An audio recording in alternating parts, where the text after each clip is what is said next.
At narito na naman ang mainit na balita mula sa mundo ng politika. Patuloy na umabot sa mga mainit na isyu ang mag-asawang President Cotin Norte Jr. at Lizata Smugs matapos ang kanilang controversial na pag-amin tungkol sa katiwalian sa palasyo.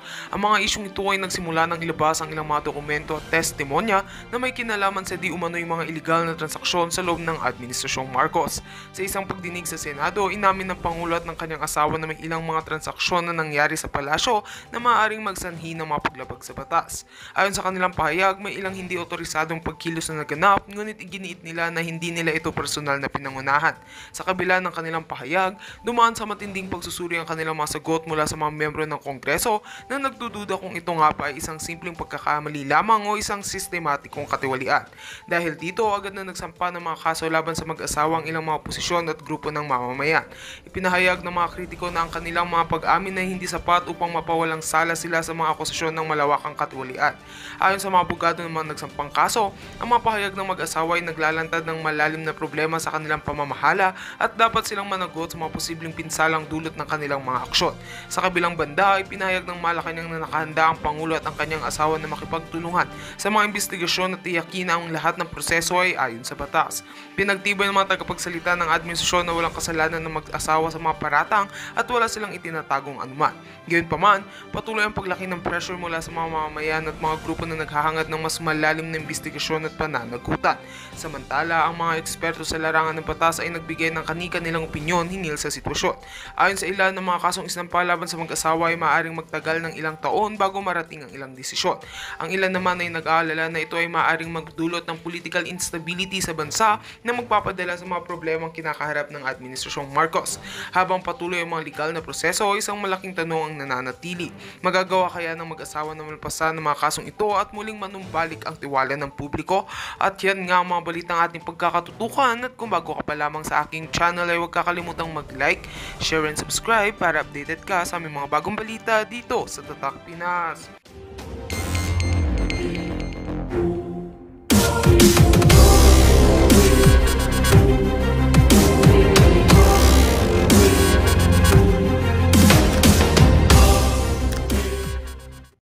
Sabi dito, they frequently have meetings at Midas Hotel these days, and will go there, meet some important individuals.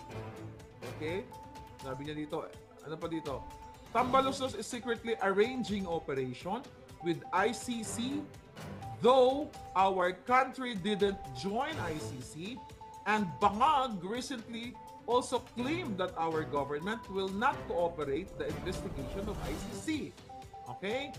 Trillanes has been authorized by BBM to serve as the government representative responsible for engaging with the ICC members. So yung sinasabi ngayon nila ni Bersamin, ni Remulla, na makikipag-cooperate sila sa ICC, matagal na yan. November actually of 2023 ko pa sinabi yan sa inyo. 2023, nung sinabi ko yan sa inyo na makikipag-ugnayan si Bangag sa ICC. Ngayon, itong ICC issue na ngayon ay panakipbutas yan dito sa vice scam na ito. Kaya dapat talaga mawala na si Bangag. Is either, i-overwhelm mo yung ilong niya o ipasok niyo yung pulburon sa bunganga niya at nang pumantay na yung paa niya kasi favorite thing to do na yan eh. Di salaksakan nyo ng salaksakan ng pulburon at nang matapos na. Andiyan naman yung mga PSG. Or i-impeach nyo na. Dahil siya talaga ang malinaw pa sa sikat ng araw na binaboy niya ang ating budget. 6.3 trillion budget. At ngayon, ano gagawin nyo? BBM, bangag, yun lang ang gusto nyo gawin. Wala kayong aksyon. Kayong mga bruskong mga supot. Kailan kayo magpapatuli para patindigan ang taong bayan? Kailan? Kailan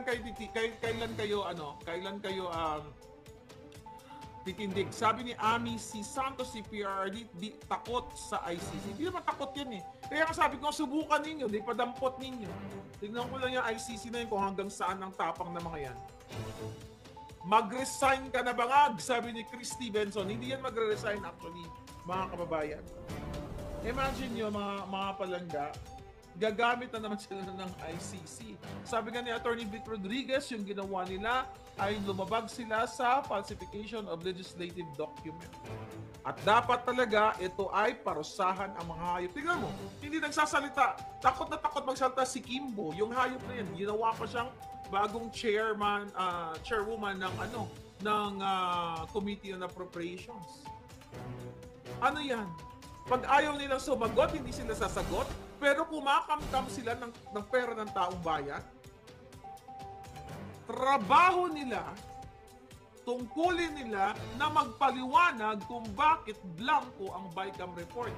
Bakit nagtatatakbo si Kimbo na parang kinakati ang kipay-labo? Ayaw magpa-interview yung tuko na yan at pumasok doon sa van niya. Dapat talaga gurguriob na yung mga yan. Sabi ko nga po, may parusang gurguriob na yan lahat yung mga kasabwat sa Huwad Committee, si Grace po, si Escudero, na kesyo wala daw siyang alam dahil wala naman siyang nakita, hindi naman siya pumirma. Putang ina, Senate President siya. Ha? Pababayaan nyo na lang, palulusutin nyo na lang.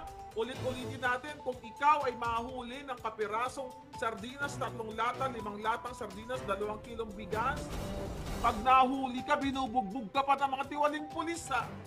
Kinukulong ka, wala pang 1,000 yung ninakaw mo. Pero itong mga buwaka ng inang ito, lumanakaw ng bilyon-trilyon, nandiyan pa. At pinapayagan nyo lang. Andyan si Eric Sylvester. Ngayon, gusto nyo pang iboto yan? Si Eric Sylvester, si Erwin Tulfo na umamin na siya ay nag-TNT. Pero hindi naman yun ang issue. Pero ang totoo ay nagnakaw siya ng identity. Ninakaw niya ang identity ni Eric Sylvester. Nagpanggap siya na ipinanganak sa Hawaii. Diba? Pero hindi naman siya si Eric Sylvester. Pumasok daw siya sa Navy. Kumuha siya ng mga benepisyo dito sa mga American citizen tax, American taxpayer, mga kababayan. Tatakbo pa sila. 2 tulpo. Gusto nyo ba? 3 tulpo, 3 mga ubok nandyan. Ang tanga-tanga ng Pilipino kung iboto pa yan mga buwaka ng inang yan. Ang bobo-bobo na ng Pilipino kung iboboto pa si Bong Revilla na binago ang kanyang pangalan, ang kanyang apelyedong Revilla, idinagdag ang Bong para mag-take advantage sa mga bobong botante para mauna siya sa listahan. Pilipinas, saan ka na? Lubog ka na, maawa ka sa bayan mo. Ang tanga-tanga talaga ng mga Pilipino na nagmamahal sa taong bayan daw.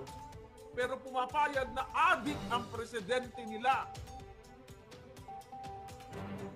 Ang duduwag, ang susupot ng mga PNP, AFP na kayo ay minamanduhan ng isang adik kidnapper na si Lisa Marcos. Magnanakaw. Bawat singaw ng hininga ng hayop na yan ay pera ng bayan ang dahilan kung bakit humihinga yung buwaka ng inang yan. Proud Pilipino kayo? Pag may nanalong boksingero, proud Pilipino, Jutang Jenina. Proud pero gutom ka. Pag may nanalong Olympian, lulo. Sige lang lulo ninyo. Anong napala ninyo? Proud Filipino. Pag may nanalong singer sa The Voice, proud Filipino. Puta. Huwag na kayo magpaka-proud. Lumaban kayo, ipaglaban nyo ang inyong bayan sa mga taksil na politiko. Yan ang nakaka-proud. Hindi yung mga jutang genemes na mga athlete. Ano ba dinulot sa inyo ng athlete? Nung sila ba ay nanalo, binigyan kayong pera? Iboto nyo pa? Tatakbo pa yung si Dodong. Nagtakbo ba si Dodong? Magtakbo ba si Dodong? Ano yan? Yumaman ba kayo nung yumaman si Dodong? Si Lo, naglo lang mo. Ano mangyayari sa inyo? Itigil nyo na yung mga proud pag may nanalong Miss Universe. Proud Pilipino! Eh yung mga nanalo, nagpapachuk-chak sa mga politiko para magkapera. Kaka-proud ba yan?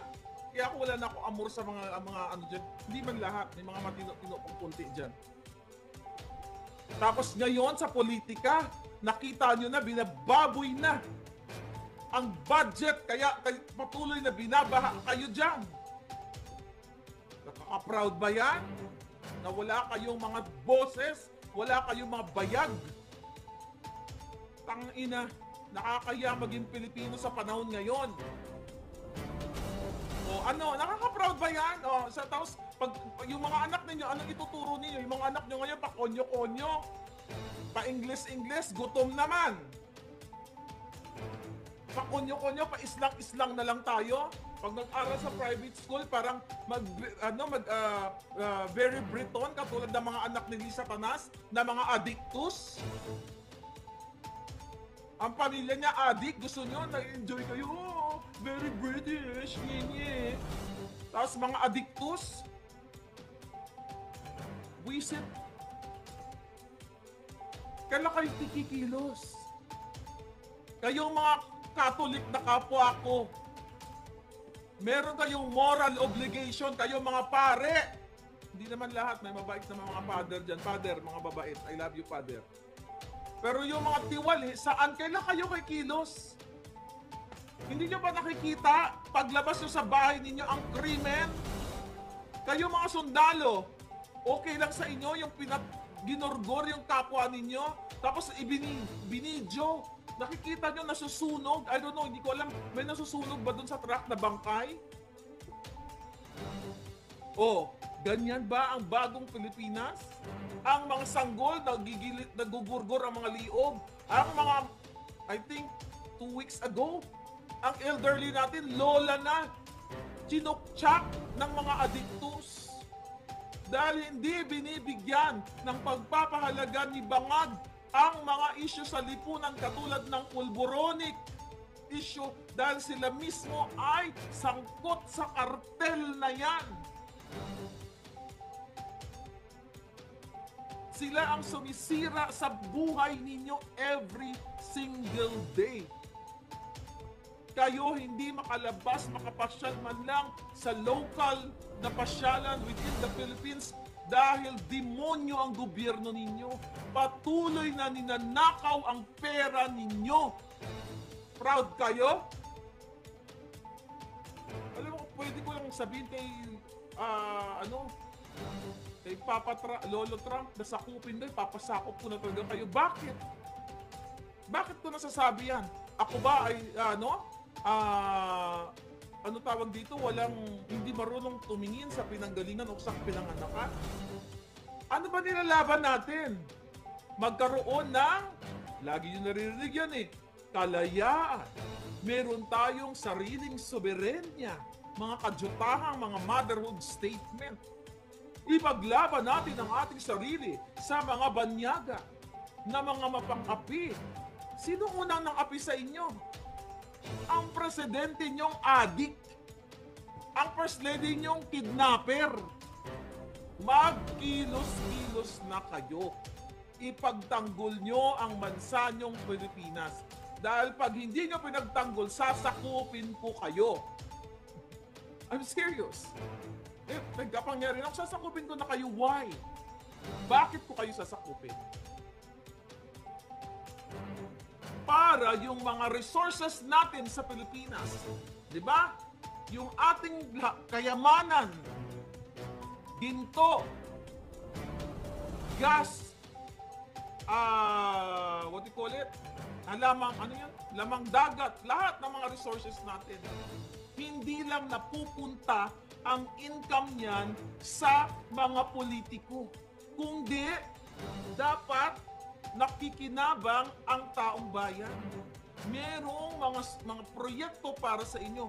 May trabaho para sa inyo. Katulad sa Amerika, magsawa kang magtrabaho kung masipag ka. Gusto mo 3, 4, 5, 10 ang trabaho mo. Magpakakabayo ka, magkakapera ka, magkakaroon ka ng decent life.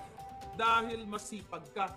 Diyan sa Pilipinas, gusto mo man magtrabaho, gumraduate ka. Pinaghirapan ka ng magulang mo, wala kang mapapasukang trabaho kasi walang oportunidad. Why? Walang pumapasok na investor kasi takot. Dahil bangag ang presidente, sa airport pa lang, warak na ang Pilipinas. Walang tissue, lahat wala. Pag-apply pa lang ng negosyo o bago pa lang, nag-i-initiate pa lang, humihingi na ng bribe o lagay ang mga putang inang mga nasa City Hall o nasa gobyerno ng 50%, 60%. Diba? Paano magkakaroon ng trabaho ang anak mong newly grad? Anong gagawin ng newly grad? Mag-a-apply, magpapakaalila sa ibang bayan. Wala kang choice eh. Isa magutom ang pamilya mo, magpapakatulong ka na lang kahit teacher ang natapos mo. O kung ano man ang natapos mo. Kaluoy ka mo, day. Diba? Kailan kayo kikilos? Ay, hindi kami makakialam sa politika. Political kami, showbiz lang kami. Yun, mga kadyutahan lang. Tulad nyo ngayon si Risa Ontiveros. Oh, anong sinusulong na bill? Senate Bill 1979. Is it? Yeah, 1979. Kung saan, okay. Anong sabi dito? Mga kababayan. Anong sinusulong ng mga bangag? Itong si virus, tignan mo. Wala na, hindi nagsasalita yung mga yan. Kasi pulawan na yung mga yan eh. Here we go. Okay. Tignan natin dito. Nag-update kasi ito ng phone ko. Masyonda na kasi ako kaya nalilito ako dito sa mga ano. Okay, here we go. Ano dito si Ontiveros? Okay? Ano yung isinusulong niyang bill? Anti-pregnancy bill. Alright? Natuturuan, nabanggit na ito ni Attorney Vic. Okay? Kanina sa kanyang vlog, natuturuan as early as 4 years old ng sex education. Anong tadyutahan niya? 4 years old! Ano, feeling Americanized? Kahit naman ang 4 years old dito, hindi tinuturuan ng chukchak education. Anong pumasok sa utak ng mga ito? At 4 years old, 5 years old, 6 years old, tuturuan mo ng chukchakan? Kung paano ang safe or not safe na chukchakan. Ito na ba ang bagong Pilipinas? Mga makamundo na? Di ba? Ito, my God, ano nangyari sa Pilipinas kung mahal? In early 2000, lumayas ako ng Pilipinas dahil gusto ko tumakas sa kahirapan at nag-expect ako na sana after 10 years, 15 years, magbago Pilipinas, lalong lumubog. Di ba? Lalong lumubog kayo. Ano kayo ngayon? Tangina ang sweldo ng mga laborer, 700 pesos. Magkano? 600 pesos? 600 pesos? 700 pesos? Magkano regular ano ngayon? Regular, what do you call it? Minimum wage. Demonyo na po ang nasa gobyerno. Wala silang kahihiyan. Hindi ka sila na yan nagpa-party. Ang mga pulawan nagsasama-sama. Yung mga sinusuot nila, mga barong, mga Pilipiniana, overpriced. Galing sa mga kawatang designer, mga buwaka ng inang mga designer. Na sobrang mag-mark up. At sino ang nagbabayad sa mga overpriced na designer outfit na yan na hindi naman bagay sa mga mukhang tuko? Pera ninyo. Pera ng bayan. Tapos wala kayong pakialam. Ginagago kayo ng mga politiko. Paulit-ulit, itong BICAM na ito, BICAM report na yan. Yan, sabi ko nga, ang tipping point, ang daming tipping point. Smuggling na negosyo ni Lisa Tanas. Kidnapping, nanghidnap ng 2 bata mula sa Turkey. Diba? Agricultural smuggling, ang dami na nating in-expose dyan. Hindi yan ang kinakaso sa akin ni Lisa Tanas at ni Marcos Jr. Dahil ayaw nilang magbakbakan kami sa korte, tinakot nila ako nung inalabas ko ang video na nagpupulburon. Ano sabi ng lahat ng ahensya? Nakita nyo? kakasuhan nila, sabi ng DOJ, ng NBI, utang nila lahat sila. NBI, AFP, PNP, name it! Ako lang kalaban nila! Dahil naglabas ako ng video na adik si Bangag. Magkikipag-ugnayan kami sa Amerika para mapanagot ang babaeng Maharlika. May mga ganon, di ba? Although hindi naman ako exactly pinangalanan, sino ba naglabas? Hindi, ako lang naman. Para managot, anong petsa na? Takot si Bangag. Nakasuhan ako kasi malalaman ng buong mundo na ang Pilipinas ay may presidenteng adik. Authenticated Bangag. Tapos kayo, anong ginagawa? Anong klaseng Pilipino kayo? Tangina, kami dito nagtataya ng buhay. Ako nilalabanan ko yung 4 na kaso dahil sa pagtatanggol ko sa inyo. Kung tutusin, di na nga ako dapat nagtanggol-tanggol eh. Pero, I can't help it. Kailangan kong patumbayin ang mga bangag sa, wala eh, nasa DNA na natin to palangya. So, Afghans in the Philippines, sabi ni Sherry Libron, ayan, isa pa yan. Baka hindi na nga matuloy yung mga yun dito sa Amerika dahil si Papa Trump is malupit ang kanyang paninindigan na hindi basta-basta nagpapapasok ng mga kartel sa Amerika katulad ni Bangag. Baka hindi nga makapasok si Bangag din dito eh dahil nakarating na kay Trump yung video. Recently, nakita niyo sa news, talagang yung mga sindikato or mga kartel o yung mga notorious, hinuhuli talaga. Kaya yung mga tao dyan, huwag kayong mag-alala, yung mga nandito na mga Pilipino. Hindi kayo uunahin. Yung mga kartel talagang inuuna nila. Okay?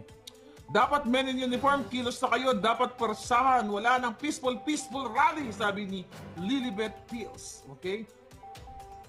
Para makaganti kay Bangag sa panlilinang sa atin, huwag iboto ang mga senatorial candidates na.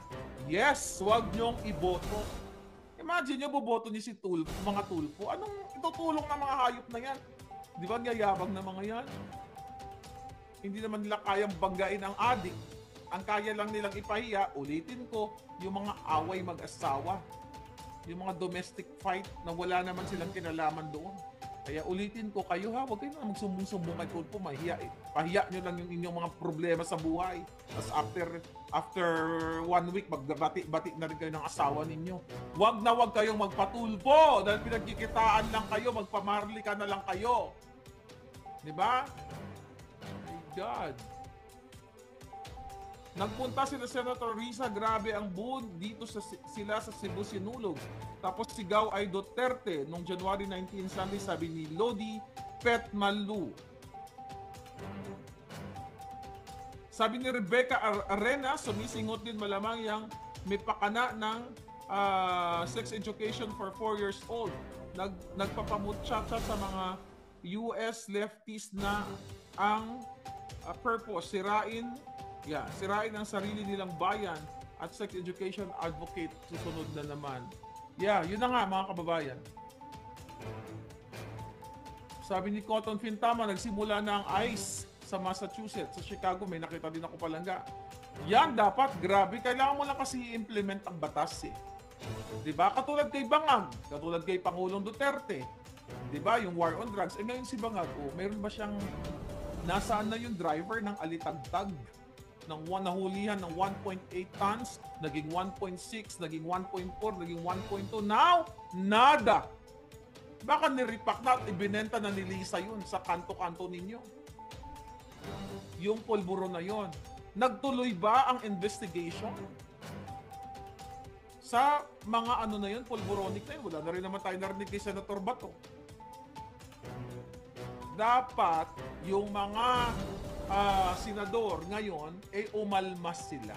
Ibuboto lang natin sila kung may bayad sila. Ngayon yung mga Karen, forget about them. Huwag niyong iboto yung mga Karen na mga senador na re-electionist. Kasi mga wala namang balls eh. Anong ginagawa ng ibang mga senador dyan? Pa-TikTok, pakain-kain. Anong kaputahan yan? Ano yan? Nang-inggit pa kayo dahil ang pagkain ninyo, lechon? O nagkikake kayo samantalang mga kababayan ninyo gutom? Hindi yan gawain ng matinong mambabata.